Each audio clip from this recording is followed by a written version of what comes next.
Good morning, dear student. We have to start second semester. So, best of luck for your second semester. We have to discuss chapter 10 Habitat and Adaptation. In Habitat and Adaptation, meaning of habitat. आपको word से ही पता चल रहा है कि habitat का meaning क्या होता है। वो नेचुरल प्लेस जहाँ पर एनिमल एंड प्लांट जो होते हैं आराम से रहते हैं।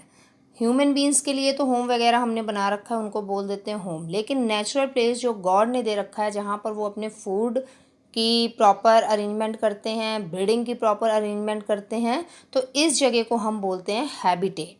एंड मीनिंग ऑफ एडेप्टेशन क्या होता है? एडेप्टेशन का मीनिंग ये होता है कि कुछ ऐसे कैरेक्टर जो एनिमल और प्लांट्स के अंदर होते हैं, जब उन्हें नीड होती है एनवायरनमेंट के अकॉर्डिंग अपने आप को एडजस्ट करने में, तो वो उन सारे कैरेक्टर्स का यूज़ करते हैं। जैसे आपने देखा होगा कैक्टस है। कैक्टस का क्या है कि उसके स्टम जो होते हैं वो लीफ उनके अंदर नहीं होती है, उनके स्टम जो होते हैं वो लीफ का काम करते हैं।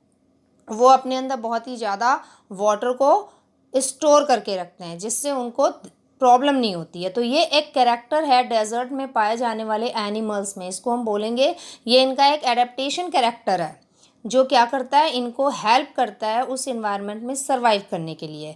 तो meaning of habitat and adaptation clear.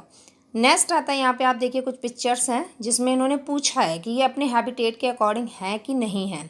अगर नहीं है तो हम उन्हें क्रॉस कर देंगे, अगर हैं तो हम उन्हें टिक करेंगे। सबसे पहले देखिए कि फ़िश आपको पता है एक्वाटिक एनिमल है। यहाँ पर कहीं भी आप वाटर नहीं देख रहे हैं, तो इसका मतलब ये क्या है, यहाँ पर वाटर होना चाहिए, ये अपने नेचुरल हैबिटेट में नहीं है। नेक्स्ट है आपका कैमल। देखिए कैमल आपको पता है डेजर्ट एरिया में रहता है, ये एक्वाटिक एरिया में नहीं रह सकता, तो ये भी हमारा इतना सही नहीं है। नेक्स्ट आता है पोलर बियर। पोलर बियर आपको पता है कि ये कहाँ है, बहुत ही कोल्ड इन्वायरमेंट में रहता है, इसको यहाँ पे डेजर्ट में दिखाया गया है, तो ये भी सही नहीं है।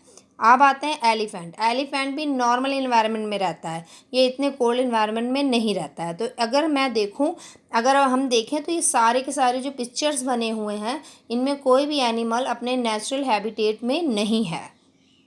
अब नेक्स्ट हम आते हैं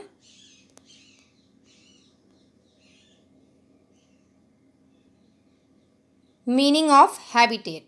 यहाँ पे देखिए मैंने पहले ही आपको बता दिया था कि मीनिंग ऑफ हैबिटेट क्या होता है, जहाँ पर एनिमल्स को या प्लांट्स को रहने के लिए प्रॉपर प्लेस मिले, फूड मिले और उनको अपनी जनरेशन को आगे डेवलप करने के लिए प्रॉपर एरिया मिले, उसको हम बोलते हैं हैबिटेट। अब हैबिटेट में टू चीज़ की नीड होती है, टू टाइप के कंपोनेंट होते हैं हैबिटेट में। अब हैबिटेट में सारी फैसिलिटीज़ होगी तभी वो वहाँ पे रहेंगे। तो इसमें पहली आती है बायोटिक। बायोटिक हैबिटेट आ रहा है, ये देखिए बायोटिक हैबिटेट। बायोटिक हैबिटेट क्या है? Biotic component of a habitat place animal and microbes are biotic. Biotic का मीनिंग क्या हुआ? जो लिविंग ऑर्गेनिज्म है, लिविंग जितनी भी चीज़ें हैं उनको हम बोलते हैं बायोटिक। जैसे इसमें प्लांट्स आ गए, एनिमल्स आ गए, माइक्रोब्स आ गए, तो ये बैक्टीरिया आ गए, माइक्रोब्स में ही होते हैं बैक्टीरिया वगैरह, तो ये सारे जहाँ पर रहते हैं उनको हमने बोला बायोटिक कंपोनेंट। अब आता है नेक्स्ट हमारा abiotic component. Abiotic component related to non living things, water, air, land, ये सारे के सारे किस में आते हैं? ए बायोटिक कंपोनेंट में। अब हैबिटेट में बायोटिक और ए बायोटिक दोनों की नीड होती है। अब जैसे बायोटिक कंपोनेंट है तो आपको पता है कि एनिमल्स क्या हैं, एक दूसरे पे डिपेंड है। इकोसिस्टम आपको पता है एक दूसरे पे डिपेंड है, हमने फर्स्ट चैप्टर में पढ़ा था फूड वेब और फूड चैन। वो चीज़ यहाँ पे हम देखते हैं कि बायोटिक और ए बायोटिक कंपोनेंट कहीं ना कहीं एक दूसरे से को रिलेटेड हैं। अब यहाँ पर आपकी एक एक्टिविटी दिखाई गई है, अगर आप चाहें तो इसे अपने घर में भी कर सकते हैं। इन्होंने कहा है कि कुछ मूंग की जो होते हैं सीड्स हम लेंगे, कॉटन लेंगे, वाटर लेंगे और स्मॉल बाउल लेंगे। अब हम बाउल के ऊपर 5 बाउल्स हमने लिया, अब बाउल्स के ऊपर 1 2 3 4 हमने लिख दिया, और एक बाउल्स में हमने क्या किया, सीड को ऐसे ही रख दिया थोड़े से वाटर में। अब बाकी जो बाउल्स थे उसमें हमने क्या किया, कुछ में कॉटन को गीला करके सीड को हमने रख दिया, कुछ में कॉटन को ड्राई करके सीड को हमने रख दिया।